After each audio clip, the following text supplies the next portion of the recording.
chan junt eigentlich alla nicht. Så ich weiß nicht, aus die chane. Als sie min nummer cyklande thuis, als sie die früh von David thuis, der wird folgend plötzlich singt, vielleicht weit je dann. Man geht dann nicht weiter als Sekundant. Mir wird gefragt, hier vandaag einen Vortrag zu bringen, oder was zu vertellen über Muttertag. Und ich muss ein bisschen darüber nachdenken, ich weiß nicht, sind die alle mit Muttertag abgewaschen? Nee, so das ist in Wahrheit teilweise gut nicht. Dass einer an einem Tag nu und mir denkt, als Mutter nicht, spürt sich mit fremd. Ich weiß, als wir jung befreit wären, dann hat wir instead nicht Kinder.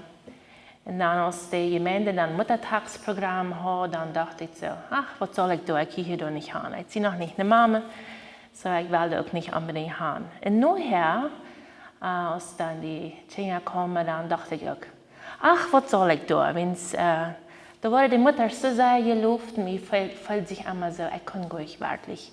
Dort dann wird dann so von fair gesagt worden, nicht?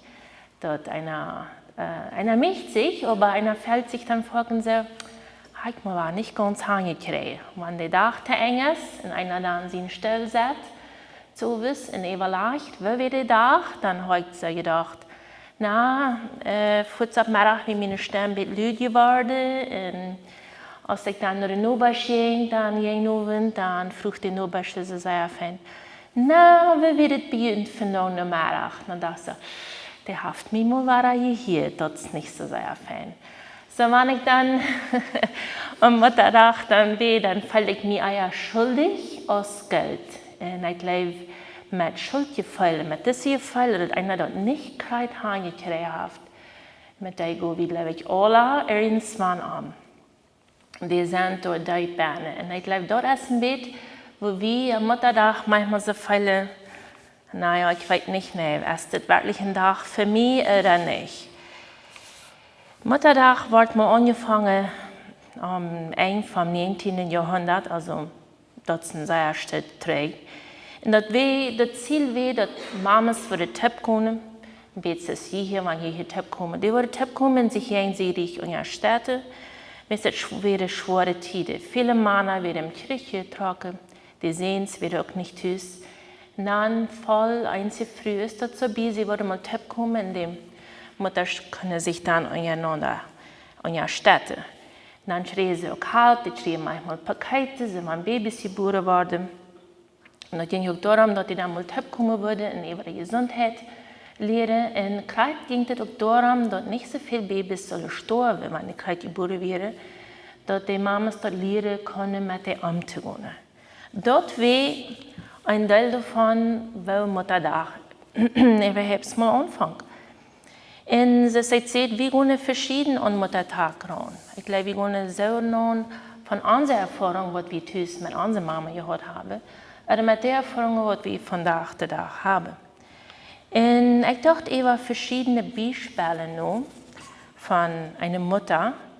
Und ich wollte mal ein paar Beispiele vertellen. Und ich glaube, von uns ein Beispiel, wo wir uns fingen. Und ein von diesen Beispielen fingen wir uns vielleicht einmal oder mal vorgenommen im Leben.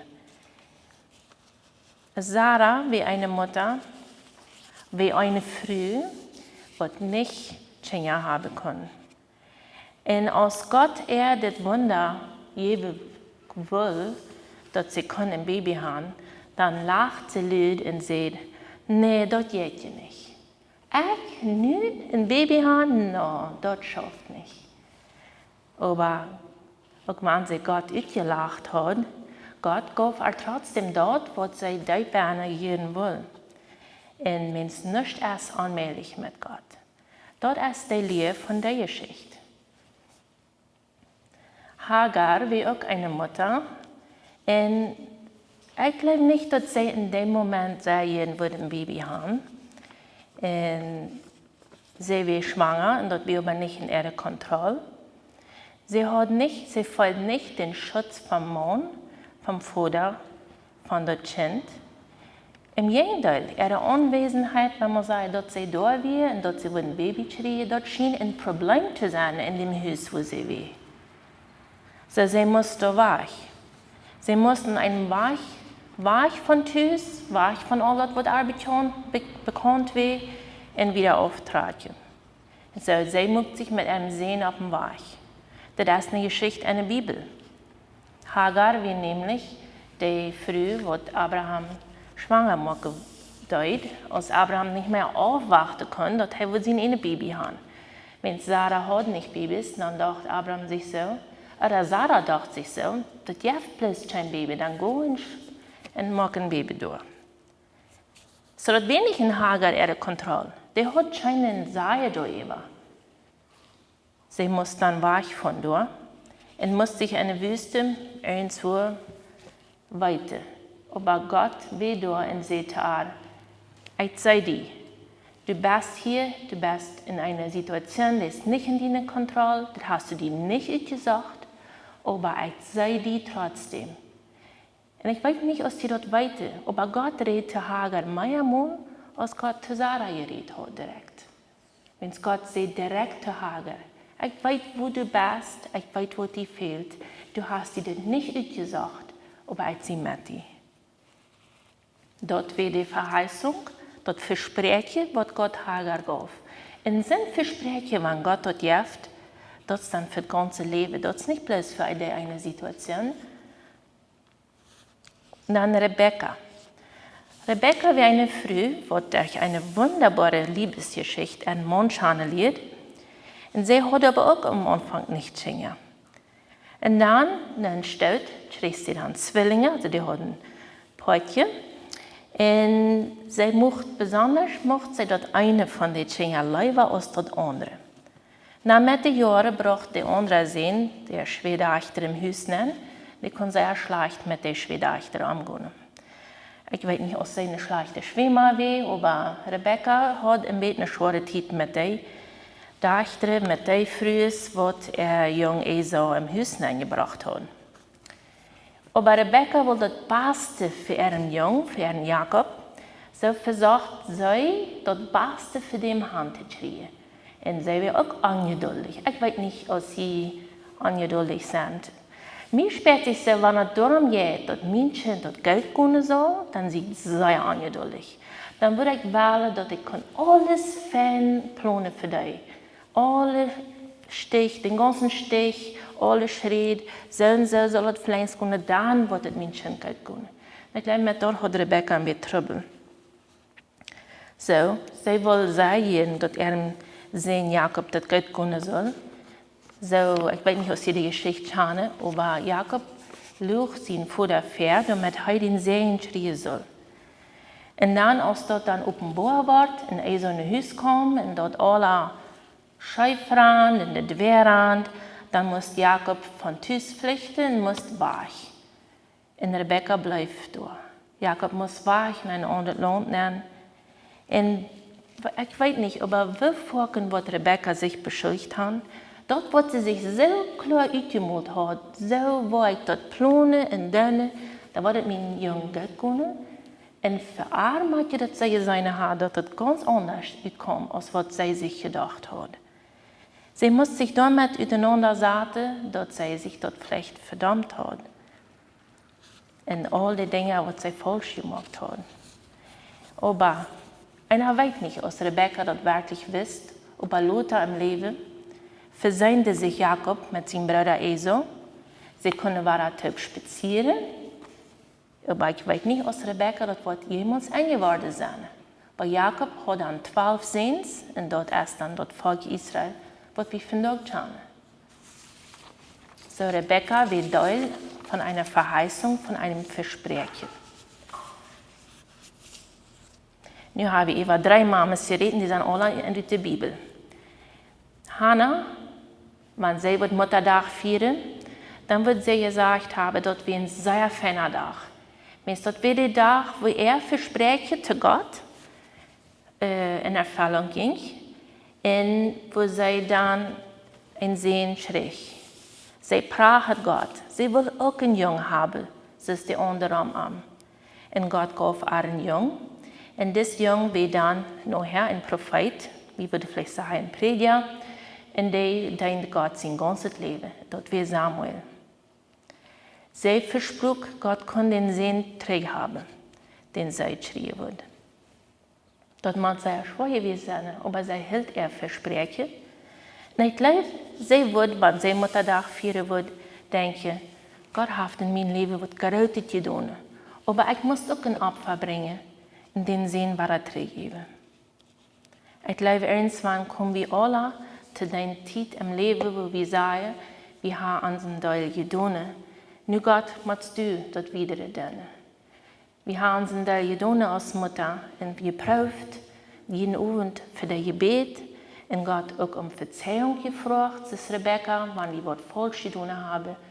Aber irgendwann lot wir los und sagen, Gott, nu ist das deine Sache. Aber ich glaube, als Mama fällt uns das sehr schwer, das zu sagen. Ich weiß nicht, wie das geht.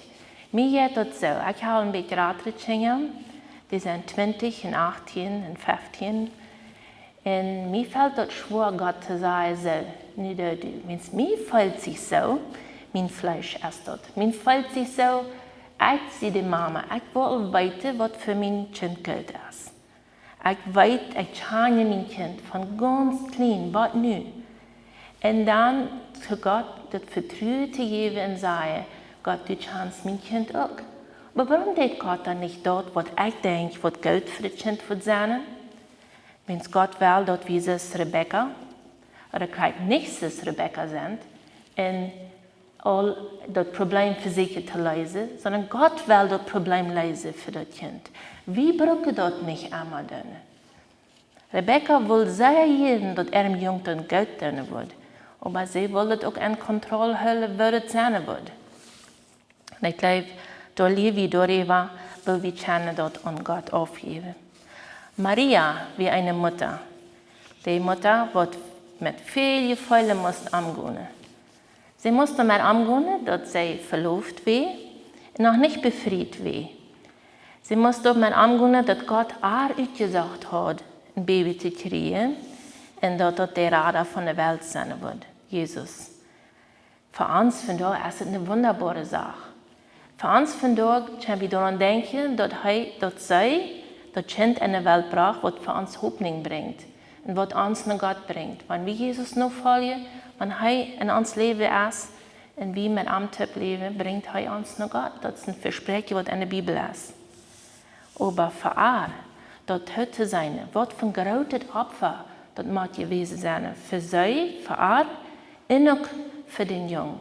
Das muss unter sein, wo du doch ein gutes Kind hast und das Schlechte in der Welt das Kind wird anbringen. Oder den Sinn, wo er allerbasse will anbringen. Nicht das Kind, sondern er will dann allerbasse.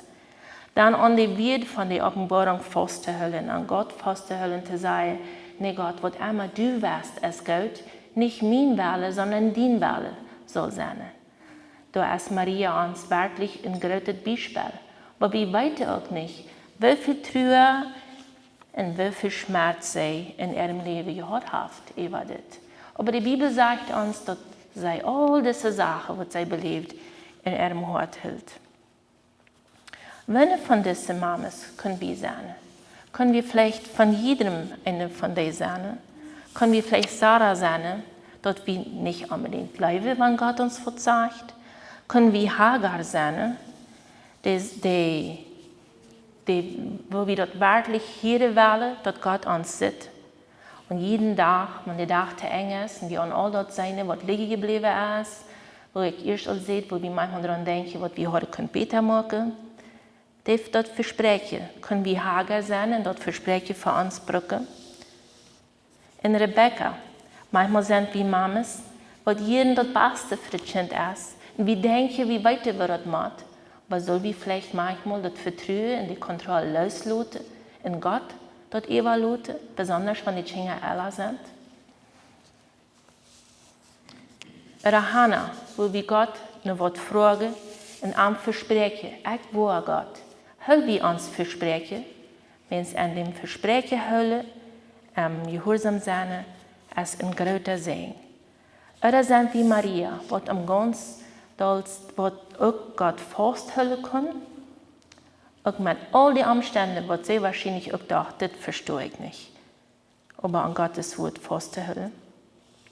Wenn Trost und wenn eine Verheißung braucht wie. Ich glaube, dass wir jeden Tag so eine Verheißung brauchen. Wenn es jeden Tag, mit wir schluppen zum Mars abstunden und sagen, Gottes Gnade ist jeden Morgen nie. Wenn es dort ist die Verheißung, das Versprechen, was er uns gibt. Jeden Morgen ist seine Gnade nie. Als wir mal nach Bolivien tragen, von Kanada, dann fuhren wir noch ein Stützchen zurück und trafen wir uns dann mit unserem Familienfreundschaft. Dann sagt meine eine Tante zu mir, die meint das sehr gut. Aber die sagt dann zu mir, wann wo ich von Bolivien wegtrage, in Dohan trage, wo gute Schulen sind, wo eine gute Umgebung ist für ein Kind, denkst du nicht an die Kinder, wo du den anlässt, wenn du nicht mit Großmama und Großpapa abwachsen können, wenn du nicht mit der Freundschaft abwachsen, mit der Familie, denkst du nicht daran? Und ich sagte, sicher denke ich daran. Ich denke sofort daran, dass es mir wirklich schlecht geht und ich nicht gerade weiß, als wir an der rechten Stadt sind. Dort sitzen, als wenn wir auf der rechten Stadt sind. Aber was ist mit meinen Kindern? Und dann musste ich daran denken, dass Gott mir die Kinder gegeben. Ich denke, ich als Mama kann meine Kinder. Aber wie viel mehr wird Gott mein Kind kann? Wie viel mehr wird er weiter, was für das Kind gut ist? Und wenn Gott uns Mamas gemacht hat, er hat das dort gemacht, dann weiß er auch, was eine Mama heute wichtig ist. Er weiß dort nach dem besten, noch doller, als wir selbst. Dann musste ich den Stopp nehmen und sagen, auch wenn es aussieht, als wenn wir in einer falschen Entscheidung leben, auch wenn es aussieht, als wenn ich mir nicht an meine Kinder melde, aber Gott weiß, was das Kind braucht. Und dort ist, wo ich die Kontrolle über die Kinder dann, darüber nachdenke, das mal aufzuheben und Gott dort zu übergeben.